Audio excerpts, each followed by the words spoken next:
On va plus loin à présent dans l'essentiel avec Niagale Bagayoko, directrice de l'African Security Sector Network. Bonjour Niagale. Bonjour. Et Gauthier Ribinski, chroniqueur international ici à France 24. Bonjour Gauthier. Bonjour Raphaël. Au sommaire, Emmanuel Macron demande le retour dans les plus brefs délais des ressortissants français à bord du navire de la flottille pour Gaza. Le Madeleine qui a été intercepté la nuit dernière par l'armée israélienne avec pour objectif de briser le blocus sur l'enclave palestinienne. Il vient d'arriver escorté par Israël au port d'Ashdod. LFI de son côté appelé à manifester ce lundi place de la République en signe de protestation. Autre manifestation aux États-Unis, cette fois à Los Angeles, une soixantaine de personnes interpellées. Environ 300 soldats de la garde nationale y ont été envoyés par Donald Trump pour rétablir l'ordre après des heurts entre ces manifestants et la police de l'immigration venue arrêter des migrants clandestins. C'est tout de suite, on va plus loin.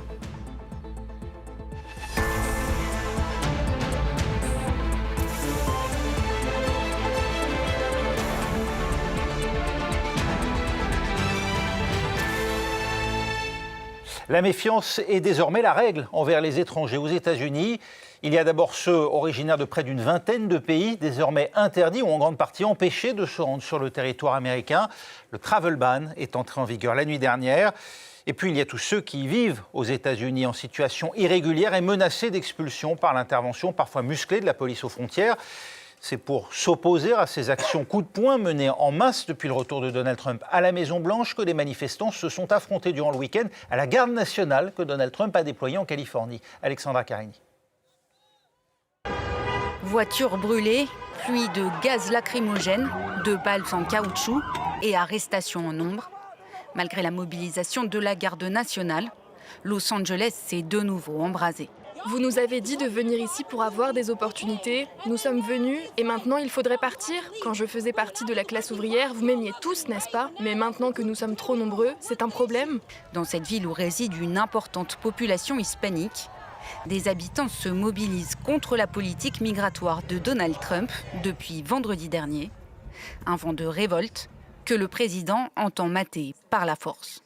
Nous avons pris une excellente décision en envoyant la garde nationale pour faire face aux émeutes violentes provoquées en Californie.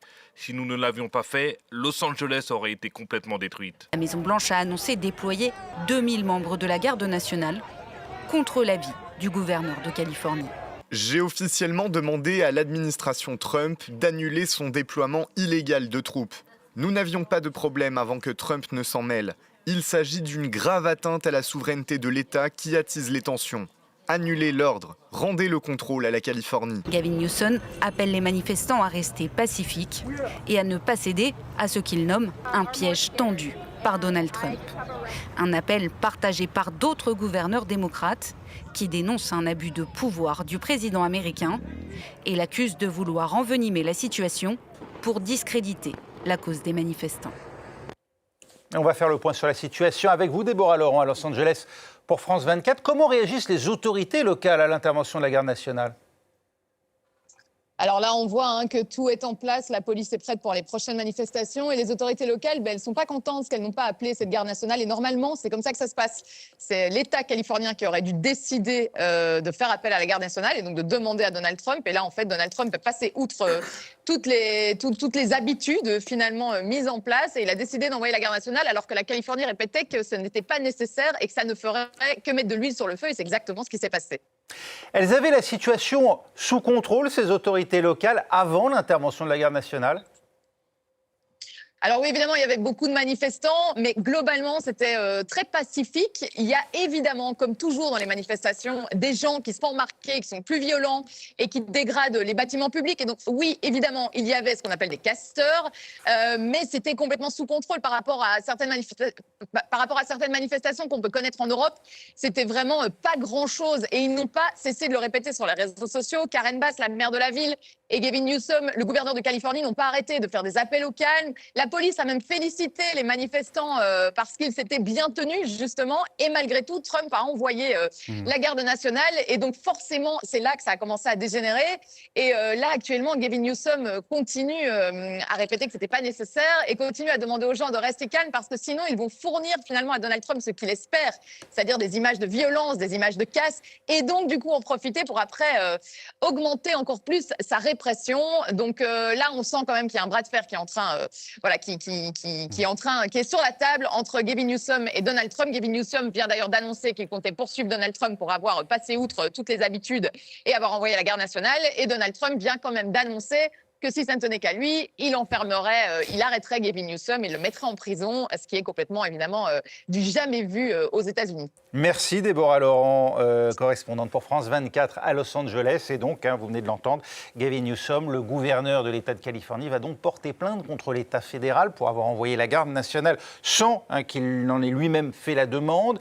Niagale Bagayoko, c'est un peu le fait la poule. La garde nationale est-elle intervenue parce que les manifestants empêchaient la police de l'immigration d'effectuer ces interpellations, ou bien est-ce la garde nationale qui a provoqué les débordements auxquels on a assisté ?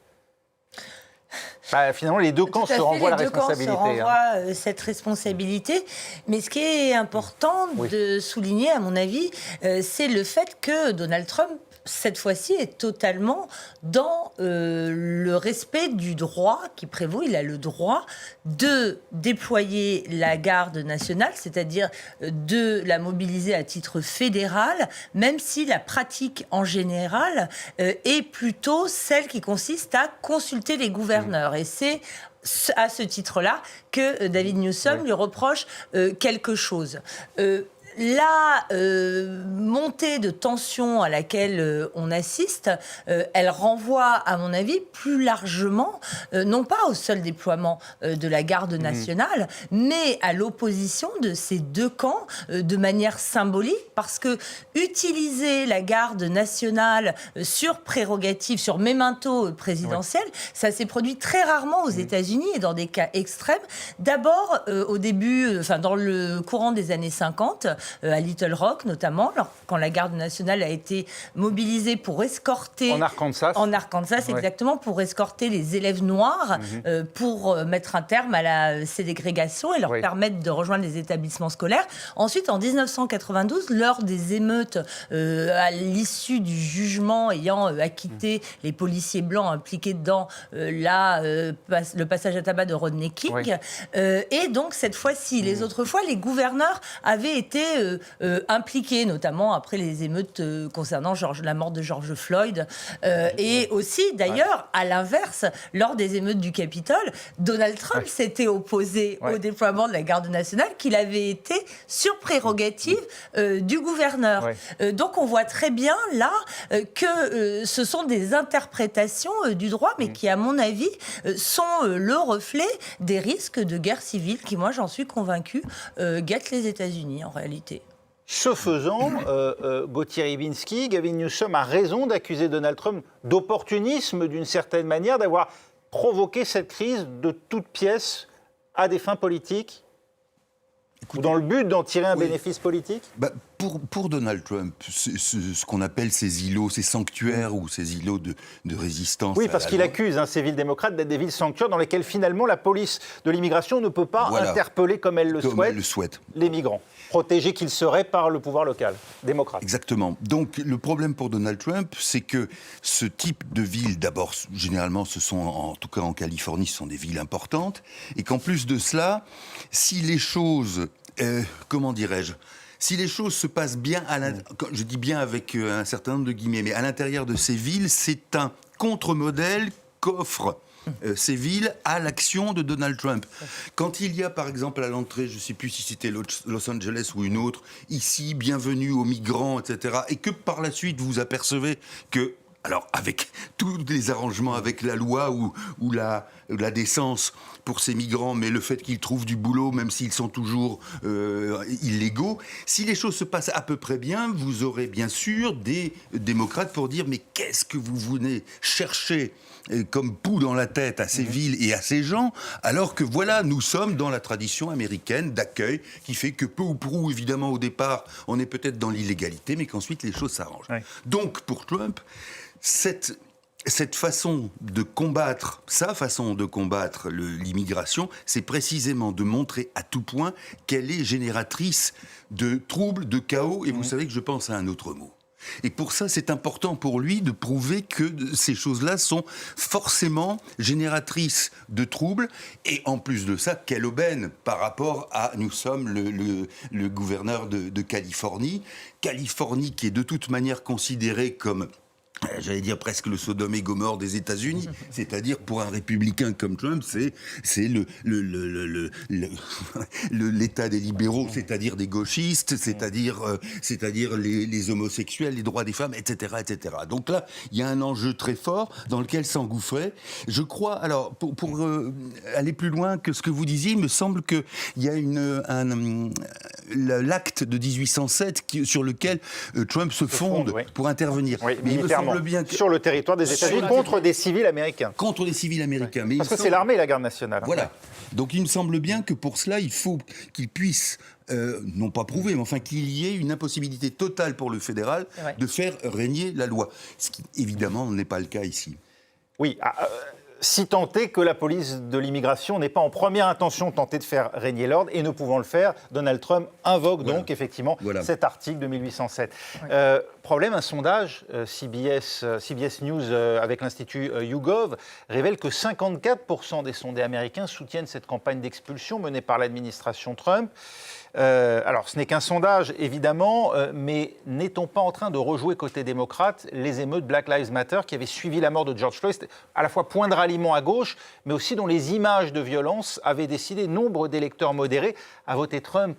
En 2020, ça avait surpris, encore 74 millions d'électeurs s'étaient portés sur lui, et à nouveau en 2024, Niagale Bagayoko. Est-ce qu'il n'y a pas un problème de guerre culturelle, finalement ? Oui, complètement. Il y a vraiment deux camps qui s'opposent, avec des visions fondamentalement opposées de l'Amérique.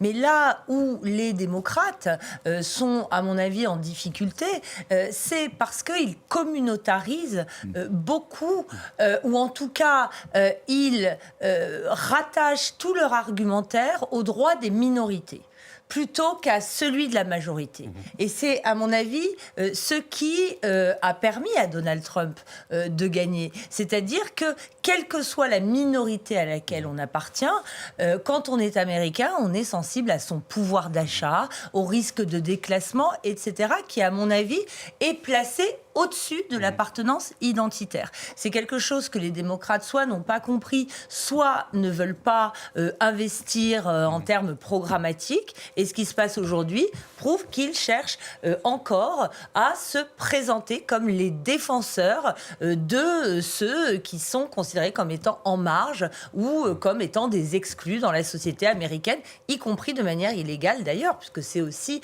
le cas d'un certain nombre de migrants. Pour légitime que soit Gauthier Rybinski, la position des démocrates dans cette affaire, ils jouent sur c'est compliqué parce qu'ils sont sur le fil, effectivement, attendu par une partie des électeurs américains qui considèrent qu'ils n'ont pas pris la mesure, finalement, des difficultés sociales d'une partie d'entre eux. C'est-à-dire, c'est curieux, c'est comme si les démocrates avaient vidé le terme social de son sens. C'est-à-dire que dans le social, il y a aussi tout ce qui est lié à la ségrégation, tout ce qui est lié au problème d'identité, c'est-à-dire quand on impose une identité à quelqu'un. Et ce que vous disiez à l'instant est parfaitement juste. Remarquons une chose, il y avait... Je crois que c'était dans le Michigan, où il y a eu une étude sur le vote des électeurs noirs.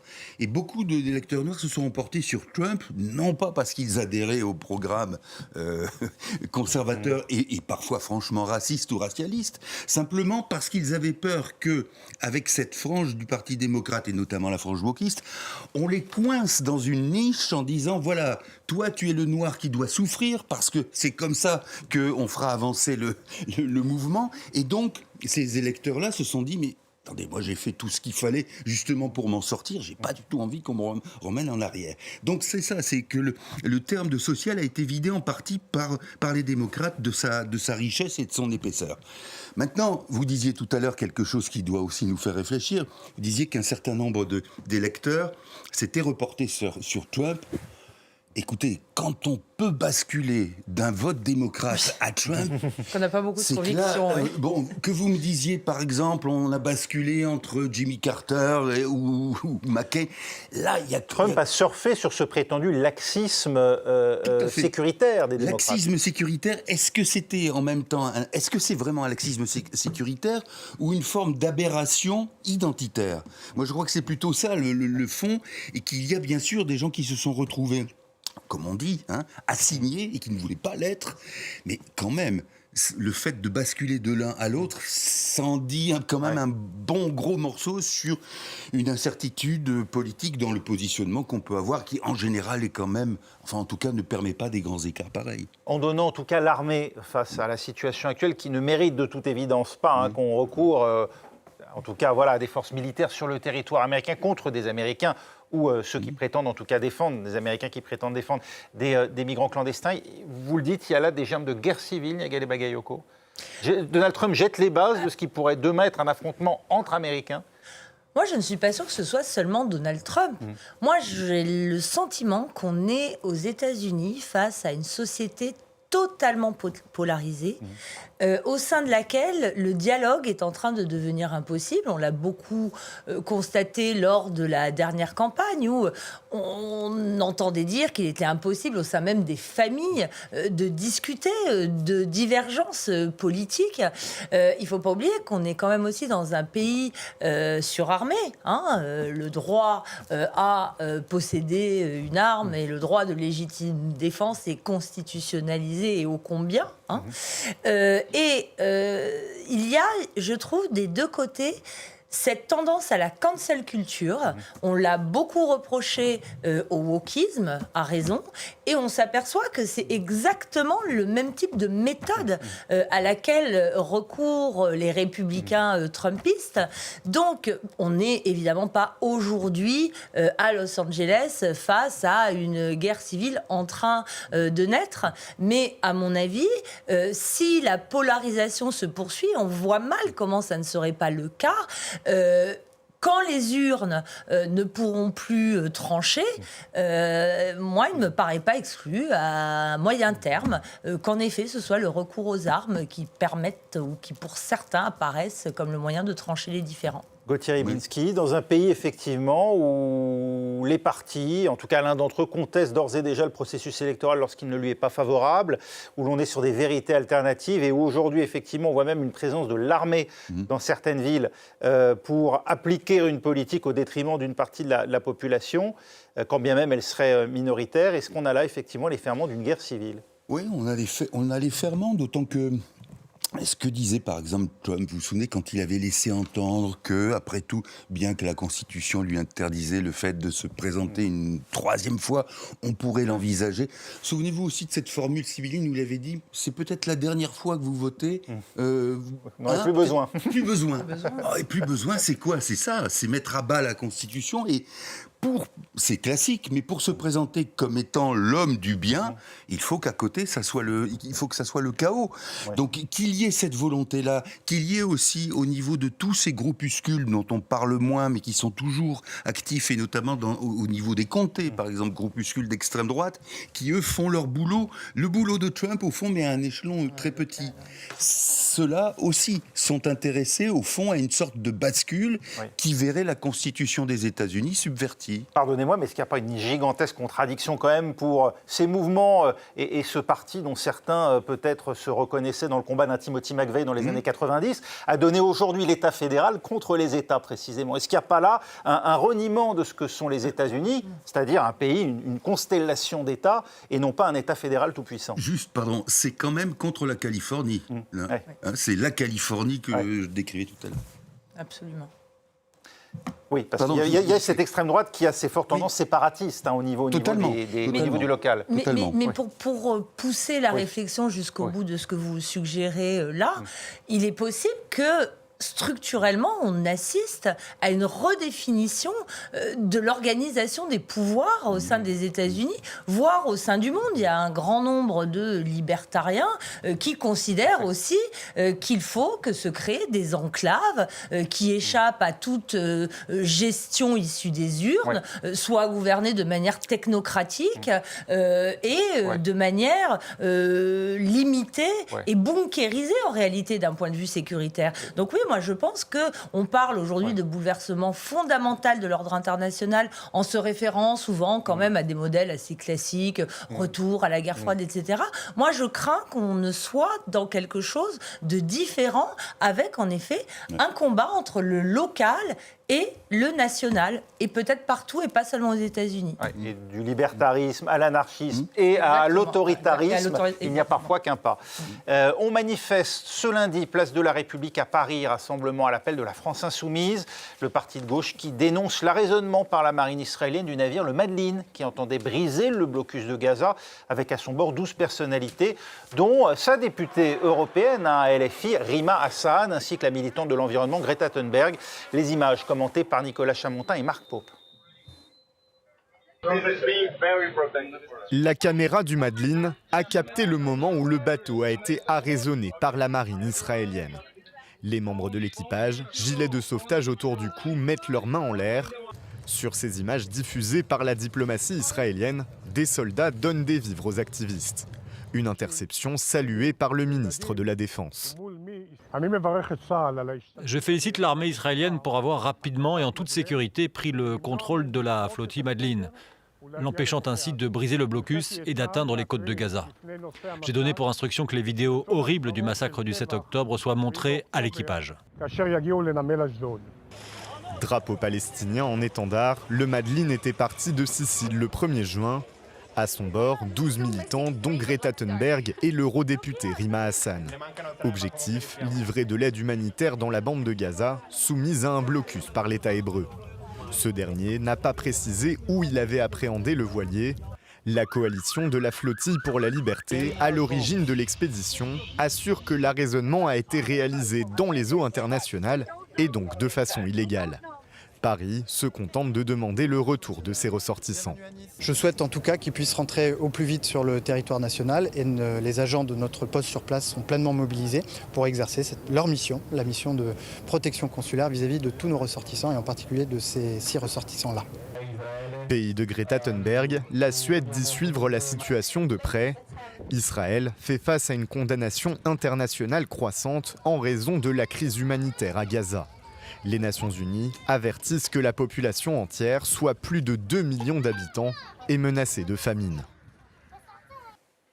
Israël a, semble-t-il, tiré la leçon de la flottille de 2010. On s'en souvient, partie de Turquie à l'époque avec 700 passagers à bord. 10 d'entre eux avaient trouvé la mort. On en est loin cette fois avec cet arraisonnement, disons, plutôt pacifique de cette flottille. L'idée de projeter la vidéo des massacres du 7 octobre à ses passagers. Vous dites, Nia Gallet, on est face à finalement 2 tentatives de communication, 2 opérations de com des 2 côtés. Israël, finalement, utilise à son intérêt cet événement pour en faire aussi une opération de com. Oui, et en même temps, moi, ce n'est pas ce que je trouve le plus choquant dans la communication israélienne aujourd'hui, dont on voit d'ailleurs, il y a certains films qui sont promotionnels, qui sont diffusés par le ministère israélien des Affaires étrangères, qui indiquent qu'actuellement, à Gaza est menée la plus grande opération humanitaire au profit des Gazaouis. Alors, on sait très bien qu'il n'en est rien, mais je trouve qu'il est intéressant de voir le changement de discours par rapport aux images que l'on a vues de Benjamin Netanyahou, qui assumait de dire, écoutez, nous devons ouvrir les convois pour raisons diplomatiques, parce qu'on a trop de pression, mais finalement, nous nous en fichons. Je trouve qu'il y a là une prise de conscience côté israélien du risque de devenir un État paria. On ne nie plus la crise humanitaire on ne nie plus la crise humanitaire et on affirme qu'on y répond justement de manière directe, sans recourir aux intermédiaires que sont les organisations humanitaires ou les Nations Unies. Là où la posture israélienne me paraît plus problématique, c'est encore une fois dans la violation du droit international, parce qu'en effet, arraisonner un navire dans les eaux international qui, de surcroît, bat pavillon britannique. C'est totalement contraire au droit international, à certaines conventions de Genève. Il y a par ailleurs une élue dont on peut penser ce que l'on veut des idées qu'elle promeut, Rima Hassan, mais qui est députée européenne, donc est censée bénéficier aussi d'une immunité diplomatique. Donc là encore, on se situe dans une violation assumée du droit international, et à mon avis, c'est ce qui est très problématique aujourd'hui dans l'attitude d'Israël plus globalement. En a résonance ce navire, Israël viole-t-il l'immunité diplomatique de Rima Hassan, ou bien est-ce l'eurodéputé qui a créé de fait cette situation dans le but précisément d'en faire publicité? D'ailleurs, elle n'a cessé d'alerter sur les réseaux sociaux depuis le départ de cette flottille, en interpellant fréquemment Emmanuel Macron, et encore la nuit dernière, pour lui demander de venir à son secours. Oui. C'est assez lamentable quand même tout ça, parce que c'est... Bon, à l'origine, c'est quoi cette flottille? C'est briser un blocus et apporter des vivres aux Palestiniens. Il y a quoi là? 3 barriques de vivres, pas plus. Oui, c'est ça. À tout casser. Ça veut dire aussi que les Palestiniens, et ça ils le savent depuis toujours, et ça n'excuse pas le fait qu'ils se soient jetés dans les bras, pour certains, du Hamas, mais ça veut dire qu'ils sont encore une fois les dindons de la farce. C'est-à-dire que là, vous avez en gros des militants qui sont relativement, même on va dire beaucoup, narcissiques, parce que quand on a fait un exploit pareil, entre guillemets, on dit qu'est-ce qu'on est bien quand même, on est à la hauteur, on bombe le torse, pour 3 fois rien, pour le fait de lever les mains quand les Israéliens arrivent, et puis ensuite de prendre les vivres, enfin tout ça. Et de la même manière, on peut dire, mais Israël est fébrile justement au point de contrevenir au droit international pour aller arrêter dans les eaux internationales. À quoi ça sert tout ça? À quoi ça sert? C'est une gesticulation symbolique qui n'a pas d'impact sur la réalité du blocus. Vous voulez dire qu'Israël n'avait pas de raison de craindre que ce navire, en atteignant Gaza, ne brise le blocus? Mais attendez, il pouvait la raisonner dans les eaux israéliennes. Là, effectivement, pourquoi se mettre en infraction dans les eaux internationales? C'est absurde. Et puis cette Ça avait idée... déjà été le cas d'ailleurs lors du précédent période en 2019. Tout à fait. Mais et là, en plus, si vous voulez, dans une certaine manière, bon non, il n'y a même pas assez de pain pour tout le monde, donc c'est pas faire passer le morceau sous le nez des Palestiniens. Il y a quelque chose à la fois je pense, de profondément occidental, en ce sens que c'est dans un affrontement occidental sur les réalités d'Israël et de cette guerre. Là, il y a un point quand même qui me paraît intéressant quand vous dites le fait de visionner les images. Ouais. Moi, ça me rappelle... Alors, il y a des gens qui ont trouvé ça à l'époque très instructif. Je doute que c'est le même impact. Vous savez, l'Allemagne, de la fin de la guerre, les Américains notamment, et les Britanniques, ont pris les Allemands, leur ont dit, voilà ce qui a été fait en votre nom. Les camps de concentration, les camps d'extermination. Günter Grass ou des gens des consciences de l'Allemagne d'après-guerre ont dit que ça a été très important parce que non seulement c'était la conscience de ce qu'on avait fait, mais c'était aussi le fait qu'on n'avait plus aucune contestation possible. Et là, le problème, c'est qu'il n'y a pas cette absence de contestation. Et puis, vous aurez probablement certains qui diront mais tout ça, c'était un montage finement adapté à notre présence. Donc, je trouve ça intéressant en même temps avec des résultats très incertains. Merci beaucoup, Niagale Bagayoko, Gauthier Rybinski. On va plus loin. C'est fini. L'essentiel reprend dans 3 minutes. Restez avec nous. Merci.